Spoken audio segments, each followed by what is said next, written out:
And when we look back at church history, when you look at the Sistine Chapel, you look at all these beautiful, beautiful pieces of architecture, fine art. That was groundbreaking. Yeah. That was dangerous kind of work that was being done at the time. But look at the glory that gives to God.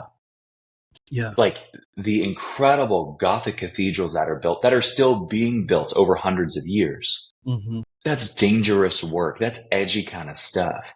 Yeah. But if we didn't pursue those kinds of things, then, I mean, we're asked to give our very best to the Lord, right? Yeah. That's our heart. That's our disposition as believers, as his kids, giving our best to him. Mm-hmm. And so if we are settling for something less than that, then are we really giving him our worship?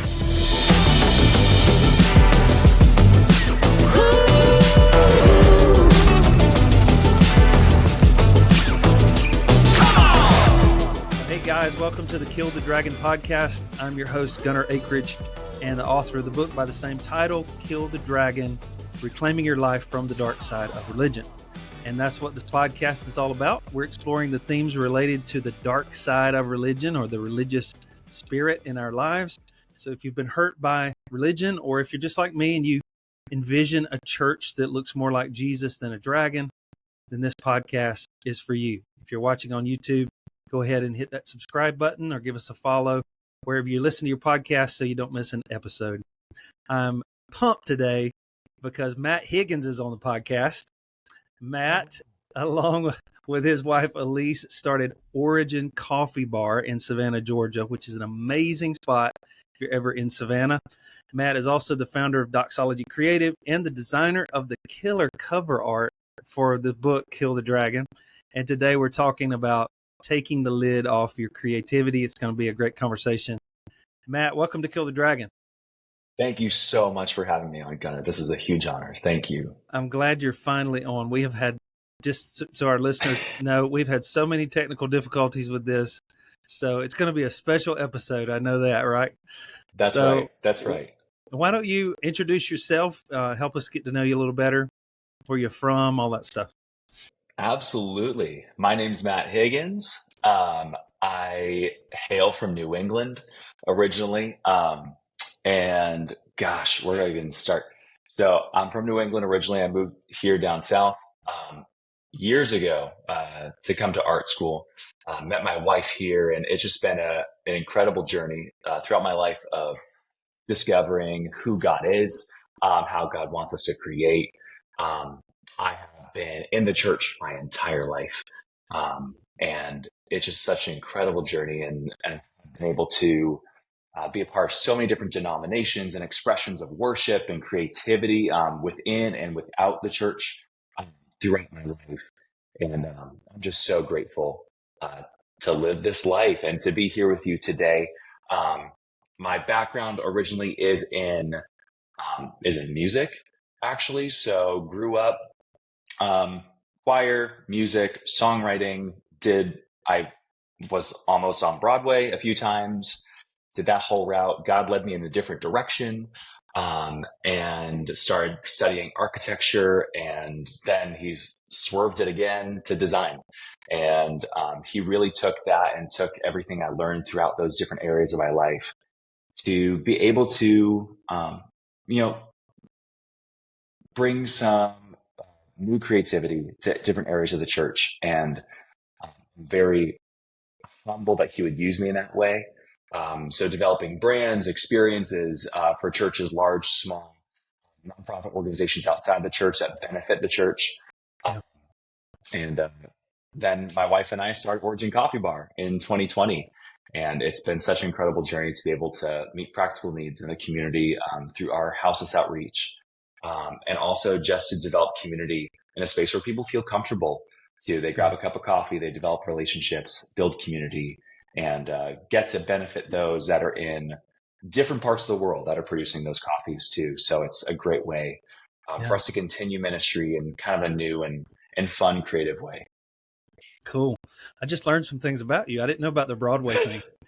Surprise. I love that. It seems like you've just been dipped in every creative atmosphere, and it really makes us who we are in the end and how we create. And that's another that may be a cool conversation to have today. But Yeah, I want to kick off just because it's my podcast and I can do this.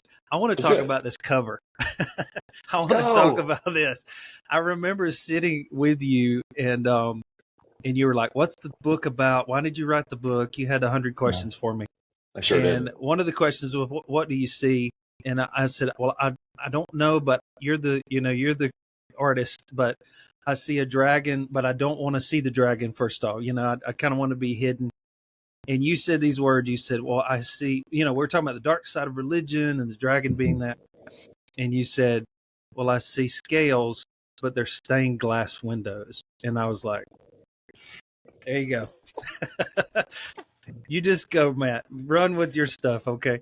But yeah, this is such an epic cover. I mean, I can brag on it because I didn't do it, but people have said, dude, that is like epic. It makes me want to read it. So I Thank owe you. I owe a lot of the popularity to you and your skills here and your creativity. So thank you for that. That's very kind. That's very Just a kind. cool thing.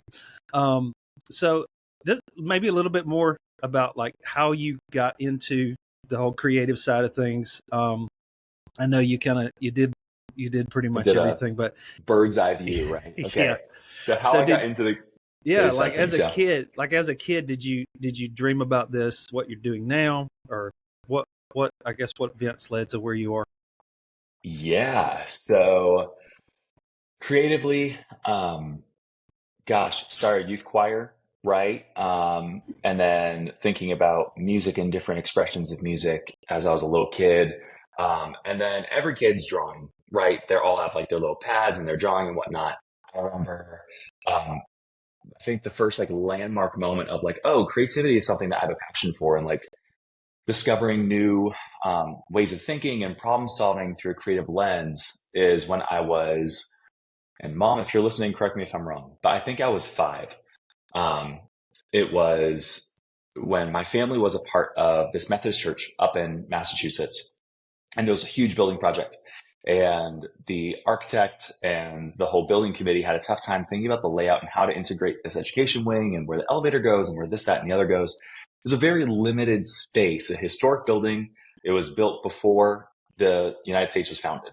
So there's a lot of things to consider there. And they were flipping the sanctuary 180 degrees. Mm. So a lot of things to consider.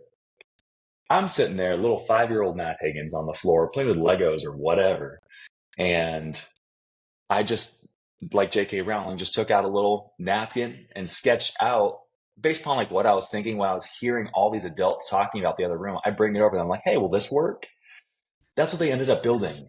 Uh, so So that's kind of, like when I was 5, Matt, I was drawing in church. I was drawing like little stick figure Jesus. You're oh like yeah. planning architectural design. It's hilarious. I love that story. Well, thank So that's you. where it all Thanks. started, right?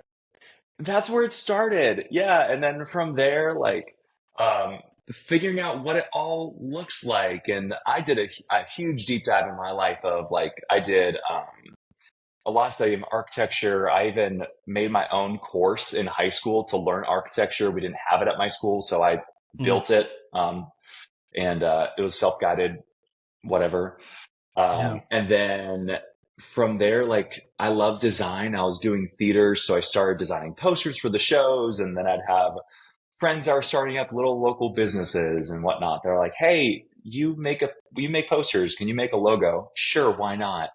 Um, and so I started down that whole route, found out I loved branding. I love the idea of just creating this whole visual identity and this whole ecosystem for something brand new, right? And even helping people redefine what their brand is. So for churches, nonprofits, local businesses, all that. Yeah. And just went down that whole road and just felt really encouraged and empowered to do those kinds of things. Um, and designed friends' album artwork and my own album artwork that never got released and things like that. Hmm. Um, it was just such an incredible journey of discovery and finding different avenues of creativity throughout Yeah. the years. Yeah. So that's And kind of how I got into it. yeah, that's awesome. For those listening, watching, you've probably seen some of Matt's work in the church world. Just saying, I don't know if he wants to put that out there, all that he's been a part of, but there's some pretty big projects that you probably have seen. You've probably seen what Matt has done. So uh, he's gotten a lot of opportunity. The Lord's just hands on his life, his creativity. So let's get a little philosophical about creativity. I hear people say all the time, well, I'm not creative. Like, I'm not Matt Higgins, so I don't need to be listening to podcasts about creativity. But we're all creative. We're made in his image. And so he's a creator, and he's put that in us. And even you starting a course, I was thinking that is that creativity flowing out of, like, just being a starter, creating things. It doesn't have to be, I have a paintbrush in my hand, or I'm on a design program or whatever. Creativity is broad. So let's talk about, what is creativity? Well, you touched on it right there. It doesn't have to be a visual creative form or an outlet that's more musical or anything else that's more like the fine arts. Yeah. My gosh, my dad is one of the most creative people I know, and he's a forensic scientist, right? Like, a little deep dive into Michael Higgins Sr. Homie he was a Marine before you were even allowed to be in the Marines. I think he was 16 when he first enrolled, or enlisted, excuse me. And then from there, like, he didn't finish high school. He didn't go to college, and he is one of the top forensic scientists in the country. He wrote the book on contemporary forensic science and fire investigation.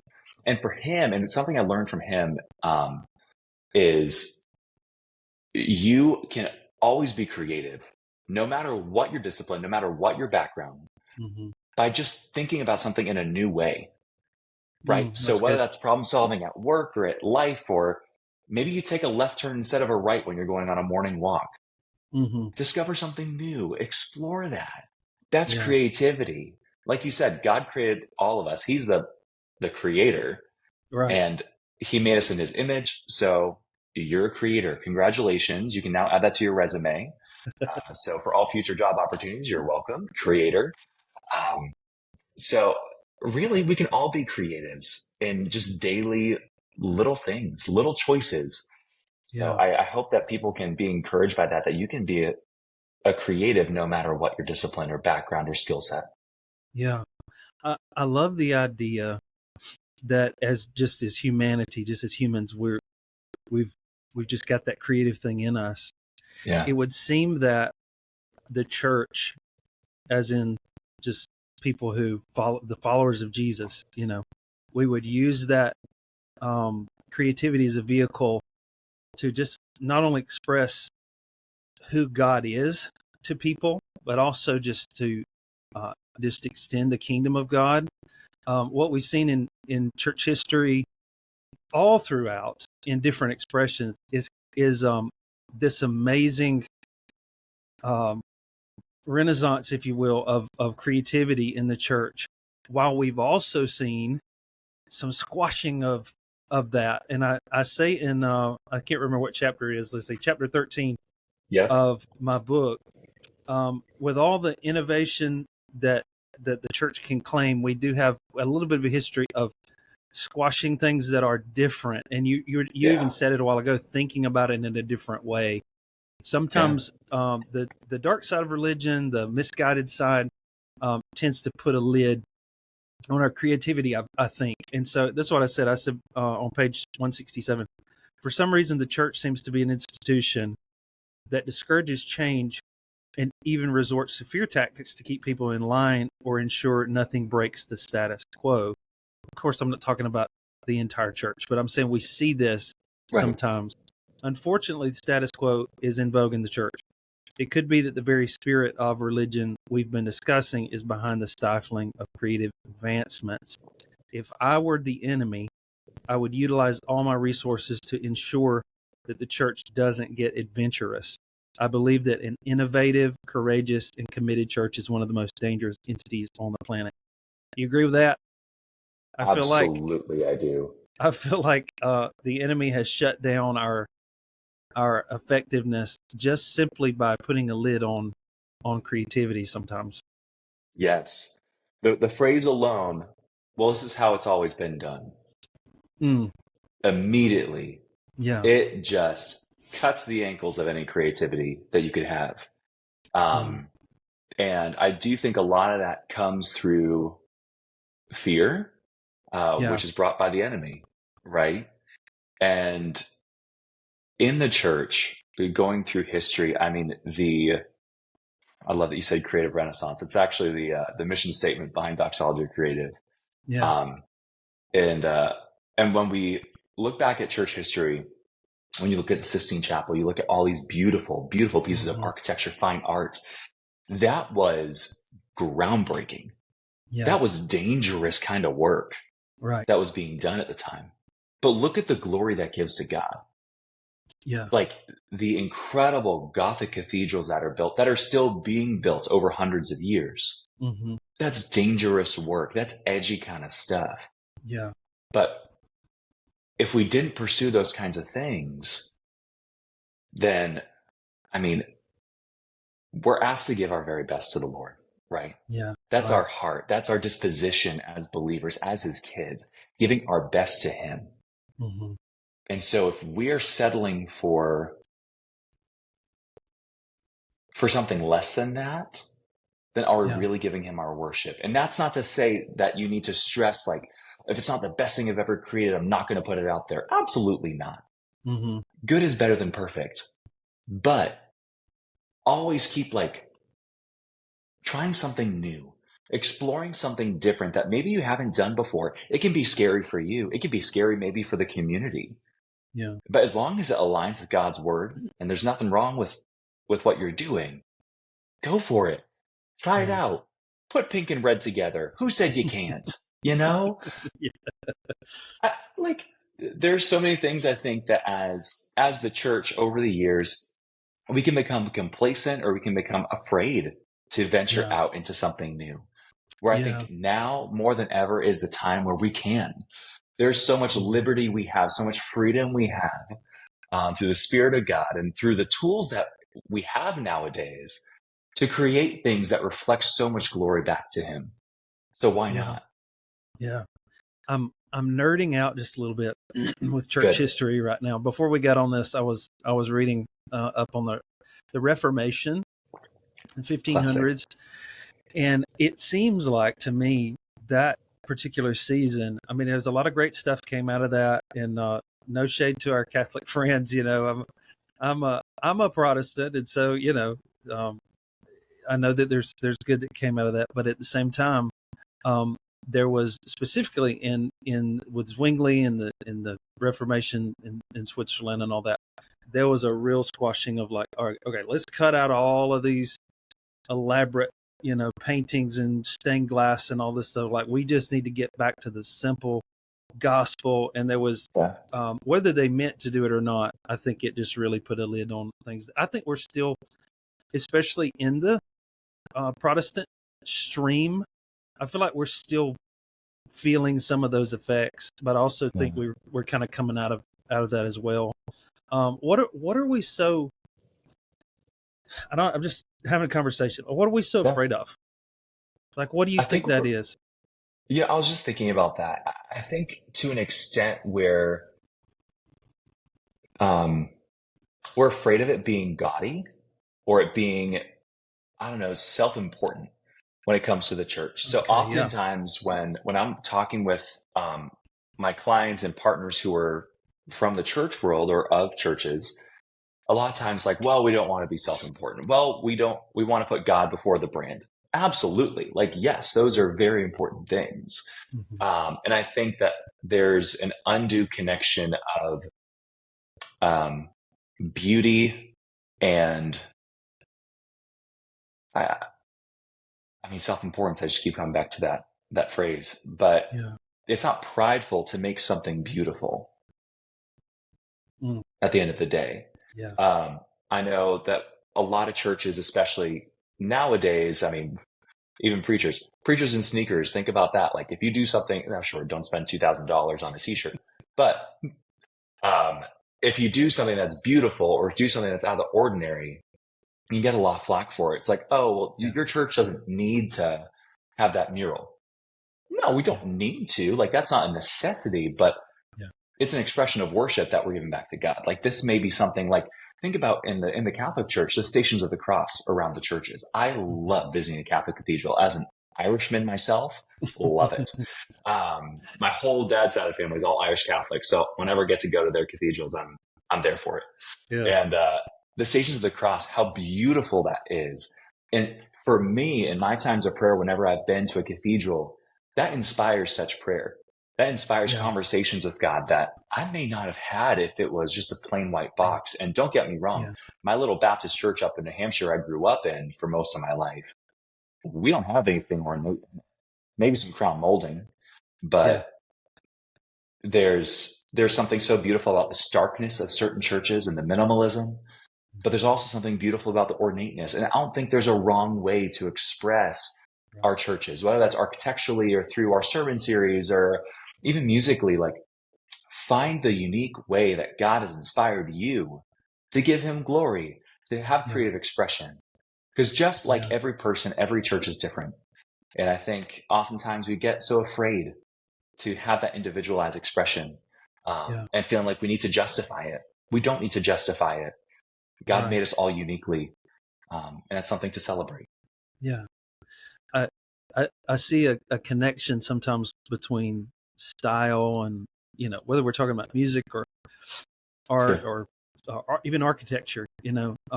there's it's almost like, well, God likes this, but he doesn't like this. I think we can draw these hard lines and put God, the whole proverbial put God in a box and all that creativity, Yeah. in our creativity as well. I was having a conversation with someone yesterday that they were talking to someone about faith, and this person doesn't attend church, hasn't attended church since they were a teenager. And they mentioned something. They said, I don't go to church, but I believe. And for those who are listening, don't judge her. Okay, let's just listen to this, what she's saying. She says, Sure. I don't go to church, but I believe. And where I feel like I know God the most is in nature. Mm. And it just that statement, like I've heard that said, I've said that myself, I feel like, Yeah. but there's a connection between just that visual. If we're just talking about the visual part of this, there's a connection between what he's created and experiencing him, encountering him in that. And I think it's no different experiencing him through what his creation has created, just what we can actually create. And it doesn't necessarily have to be a portrait of Jesus. Although that's one of my favorite stories in church history. This is turning into a church history podcast, obviously, but one of my favorite stories was this the roots of this Moravian movement, which was 100-year prayer meeting, 24/7, 100 years. It was the spark of the modern missions movement, and it all started with this this wealthy man who was walking through an art museum, and he looks up and he sees this painting of Jesus. I can't remember the painting or the artist, but there was a plaque under it, and it said, "He gave his life for you. Have you given your life to him, or what have you done for him?" or Mm. something. I can't remember the words. I'm butchering this Yeah. story, but that moment, he just had an encounter with God through this painting of Jesus on the cross, and it literally transformed his life, and he became the catalyst for a move of missions that swept the globe. So it's like, art's important. Creativity is Yes. important. And I love in a lot of the um, streams of the church that we seem to be returning to that and just having an openness to that. So um I love the talking about this stuff. Just like, why? I think we should ask more questions. Like, why do we Yes. feel this way about things? And so let's get practical. Okay. Um, one of the things I thought about, just maybe even blocks to creativity. What are some of those roadblocks to you, and how do you, like, you feel like, oh, I'm stuck, I don't know, maybe you got a project or something, and you're like, what do you do in those moments? So for writers, it'd be writer's block. I don't know what you call it for designers, but Yeah, how do you break through some of those blocks? great question. I think for creatives, the creative block, that's a real thing. I mean, I can't tell you the amount of times I've sat in front of my design programs. I'm just like, I have no earthly idea what I'm going to do right now. Um, I mean, you could go with the the Sunday school answer and prayer. You can pray through it, Mhm. which is ask God for inspiration. He'll always give it. Um, but I think for me, it's a combination of like, especially if it's a church driven project, like pray about it, invite the Holy Spirit into that moment, like ask for vision and clarity and discernment into like, hey, what's the next step? What should I do? This could be like direction A could be beautiful, but Right. is it what you want? Like, is this what you want? And he'll bless whatever you do. But Yeah. um, and then the other thing for me is, like you said earlier, like get in nature, go somewhere different, break the cycle, as I like to say. Yeah. So for me, that's maybe going to a town I've never been to before, like I don't know, drive 30 minutes somewhere or go to that Yeah. coffee shop that you haven't been to in a long time. Yeah. Sit somewhere new, listen to a different podcast, an album of someone you've never heard of before, Hmm. just to kind of disrupt the the normal flow of things. Right. And your brain waves will create something new. It's scientific. Hmm. And So doing things like that have always helped me. Even getting some rest, because I know a lot of us creatives are obsessive and we will Yeah. not sleep until the project is done. We're very unhealthy in that regard. But like for me, my biggest road bump is probably like feeling like an imposter a lot of Mm. times of like, oh, I'm a derivative. I'm not a real creative. I'm just copying Yeah. other people and switching things up where I know that's not true. And so Yeah. having to remind myself of the truth of like even this morning, I'm sitting on my back patio drinking a pour over, and I am feeling like such an imposter. I'm so excited about this podcast. I'm like, I'm not really a creative. God, what am I doing? And I just felt him like speak to me Yeah. in my spirit, just like, no, you are a creator because I Yeah. created you. And he just reminded me of those truths. And I think once in a while, as creatives, as just humans in general, we have to remind ourselves of our true identity, really, at Yeah. the end of the day. And that gives us That's freedom good. and empowerment to be who he made us to be. That's good. So good.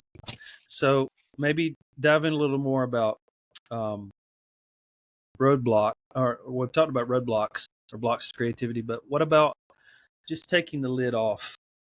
What does that look like? Maybe through your experience, or what would you say to people that how can we stretch ourselves a little bit? I think in a just a overall life kind of way, um, like you said, getting out and discovering other ways of thinking, which means you have to talk to people you wouldn't normally talk to, read people you wouldn't normally read. What are Mm. some ways to take the lid off of our creativity? I think it's just that. It's experiencing something different and changing up the patterns that we live on a daily basis. Meet someone new, um, go somewhere different, experience something different. Um, I know my professors would be proud of me if I said this, so I'm going to make them proud. With creativity in particular, like if you are a visual artist, for example, and you're trying to create thumbnails, just like little sketches for ideas, go as far as you can to where you have no idea of what to do next and keep going. Um, because our brains will become comfortable with certain ideas, certain concepts, certain Mm-hmm. trajectories. And if you keep pushing and pushing and pushing and you break through that wall, that's literally what's called breakthrough. Right. Um, and so sometimes we just need to, and just like a runner, like there's that wall as a runner. Now, I am not a runner. I am very much not in shape, but I do know about this because one of my previous pastors was an avid runner. So there's the running block. Like you get to a certain point, you feel like you can't go anymore, Yeah.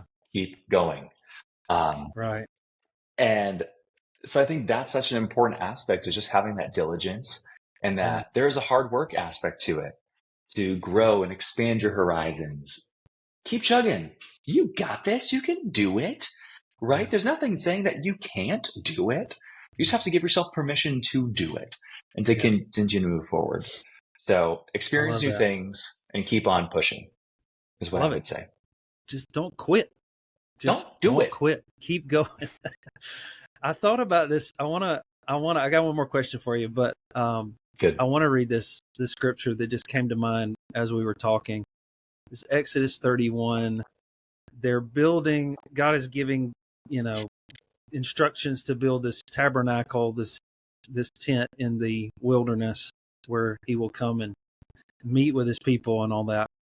And it says in Exodus 31 here, verse 1, it says, the Lord said to Moses, I have called by name Bezalel, son of Uri, the son of Hur, the tribe of Judah, and I have filled him with the Spirit of God, with skill, ability, and knowledge in all kinds of craftsmanship, to design artistic works in gold, silver, and bronze, to cut gemstones for settings, to carve wood, so that he may be a master of every craft. And I just love, like, we would never put being filled with the Spirit of God and that whole creativity to create things with your hands. It's like, for some reason, that's a block, but that's the way the Lord views creativity. He's like, I'm just Yeah. going to put the my Spirit in you, and then you will create. That's just a cool thought to me.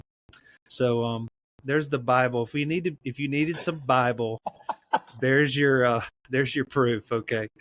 That's So right. how creative. Sometimes I wonder if even just surrender and just trust sometimes opens up new levels of creativity in us, of like, Lord, just used me. So anyway, That's so right. Matt, I try to, if we ever get around to the last question, sometimes we don't, but we've got a little time. Okay. How are you staying encouraged these days? Wow. How am I staying encouraged? Um, Sometimes that can be tough, right? Yeah. For myself as a creative entrepreneur, there are a lot of things that could discourage, right? Yeah, sure. But I think for me, a few things that are such encouragement are my family. Um, my wife and I just welcomed our daughter into the world, and there is that undescribable power of just Mm, looking into your child's eyes and yeah. knowing, like, wow, okay, this is what life is really about. That itself is an encouragement. All those little moments with her. My wife is the biggest blessing in my life. I will not cry on this podcast. She's the biggest blessing in my life. And then when I get discouraged and I think back in my life, I'm like, am I even a creative? I'll call up my parents and they'll remind Mm, me of all the things throughout life. yeah. Yeah. Um, so my family has been such a rock for me. Mm, It means so much to me. Um, and then as an encouragement, I mean, thinking about um, why we do it. yeah. Um, Depending on what it is, I mean, it could be a different answer for you. For me, like, everything um, is giving glory back to God in everything, in word or deed. Give to the glory of God. Like, do it for the glory of God. Give Him thanks Yeah. through it. And so that's been in the probably the cornerstone of my life, is whatever I do, it's dedicated to Him. Mm, And then even on a practical level of like, okay, when I'm building this brand, we're doing XYZ, like with Origin, at the end of the day, like, we can get really discouraged. Like, oh, maybe it was a slow day at the shop, or wow, our drip coffee was really awful today. What happened? Like, we can get discouraged or whatever else could go on. That's never happened, by the way. Just, it's never been Appreciate awful. that. Well, thank you. That's our endorsement, folks. 5 stars on Google. Thank you so much.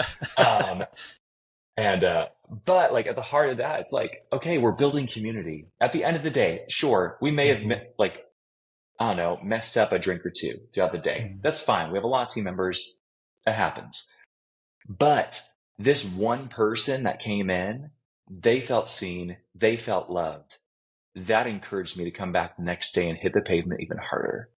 yeah. So it's remembering, like, why, the real why Yeah. behind it. And that will be a Right. huge fuel for you to move forward. And for me, that's what that is. So the Mhm. support of my family is incredible.